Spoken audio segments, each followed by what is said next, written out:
جو بم ہیروشیما اور ناگاساکی پر گرے تھے انہوں نے 15 کلو ٹن TNT کے برابر دھماکہ کیا تھا۔ اس بلاسٹ سے جتنی ریڈیو ایکٹیو گیسز ایٹماسفیئر میں ہوئی تھی اس سے کئی 400 ٹائم ایسی گیسز ایک ایسے حادثے کے بعد ہوئی تھی جس کی بنا پر یہ ٹومب دیکھا جا سکتا ہے۔ 354 فٹ اونچا اور 840 فٹ چوڑا یہ ٹومب اتہاس کے اس حادثے کے اوپر پردہ ڈالے ہوئے ہے جس نے امریکہ کے سب سے بڑے دشمن سوویت یونین کو بھی بوکھلاہٹ میں ڈال دیا ہے۔ یہ دھماکہ چیرنوبل نیوکلیئر ڈیزاسٹر کے نام سے جانا جاتا ہے جہاں پر ایک چھوٹی سی غلطی کی وجہ سے 225 ٹن TNT کے برابر دھماکہ ہوا۔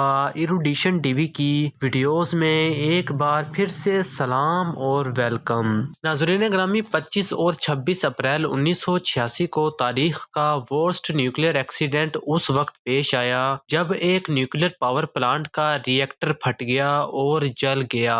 رازداری میں ڈوبا ہوا یہ واقعہ کولڈ وار اور نیوکلیئر وار کی تاریخ دونوں میں ایک اہم لمحہ تھا۔ 30 سال سے زیادہ کے بعد سائنسدانوں کا اندازہ ہے کہ فارمر پلانٹس کے ارد گرد کا علاقہ 20,000 سال تک رہنے کے قابل ہی نہیں رہے گا۔ یہ تباہی فارمر سوویت یونین کے شہر چیرنوبل کے قریب پیش آئی جس نے ورلڈ وار II کے بعد نیوکلیئر انرجی میں بہت زیادہ انویسٹمنٹ کی۔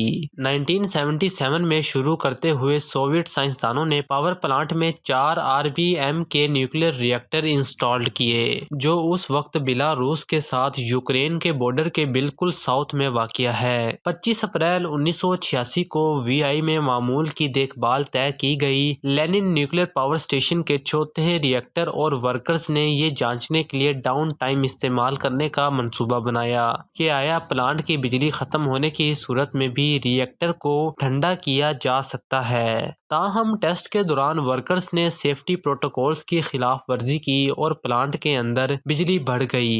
ری ایکٹر کو مکمل طور پر بند کرنے کی کوششوں کے باوجود بجلی کے ایک اور اضافے نے اندر دھماکوں کا سلسلہ وار رسپانس پیدا کیا۔ آخر کار نیوکلیئر کور خود ہی بے نقاب ہوا، ریڈیو ایکٹیو میٹیریل کو فضا میں پھیلاتا رہا۔ فائر فائٹرز نے پلانٹ میں لگی آگ بجھانے کی کوشش کی اور آخر کار ہیلی کاپٹرز نے آگ پر قابو پانے اور آلودگی پر قابو پانے کی کوشش میں ریت اور دیگر مواد پھینک دیا۔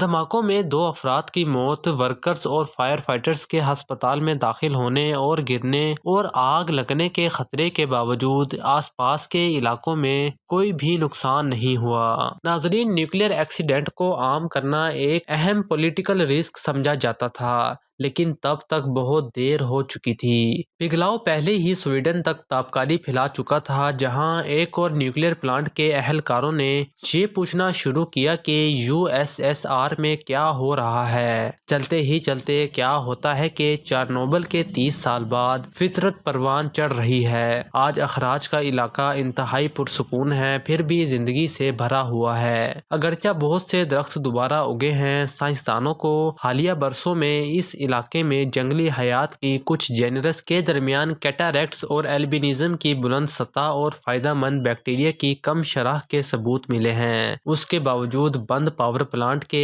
ارد گرد انسانی سرگرمیوں کے اخراج کی وجہ سے کچھ وائلڈ لائف کی تعداد لینکس سے اپ ٹو الک بڑھ گئی ہے۔ 2015 میں سائنسدانوں نے اندازہ لگایا تھا کہ انسانوں کی عدم موجودگی کی وجہ سے قریبی کمپیریزن کے ذخائر کے مقابلے میں اخراج کے علاقے میں 7 گنا زیادہ وولفز تھے۔ چیرنوبل کی تباہی کا ایک اور نتیجہ یہ بھی نکلا کہ پولیٹیکل اور اکنامک ڈیمیج نے سوویت یونین کے خاتمے میں تیزی لائی اور گلوبل اینٹی نیوکلیئر موومنٹ کو ہوا دی۔ اس آفت سے تقریباً $235 بلین کے نقصانات کا تخمینہ لگایا گیا ہے۔ اب بیلاروس کیا ہے جس نے اپنے علاقے کو 23% حصہ حادثے سے آلودہ دیکھا، اپنی ایگریکلچرل لینڈ کا 5واں حصہ کھو بیٹھا، ڈیزاسٹر رسپانس کی کوششوں کے عروج پر 1991 میں بیلاروس نے اپنے کل بجٹ کا 22% چیرنوبل پر خرچ کیا۔ ناظرین، آج چیرنوبل سیاحوں کو اشارہ کرتا ہے جو اس کی تاریخ اور اس کے خطرے سے دلچسپی رکھتے ہیں، لیکن اگرچہ چیرنوبل نیوکلیئر پاور کی پوٹینشیل ڈیزاسٹر کی علامت ہے، روس کبھی بھی اپنی وراثت یا اپنی ٹیکنالوجی سے آگے نہیں بڑھا۔ 2019 تک روس میں اب بھی 11 آپریشنل RBM کے ری ایکٹر ہیں۔ امید ہے کہ آپ کو ایروڈیشن ٹی وی کی یہ ویڈیو بھی بہت پسند آئی ہوگی۔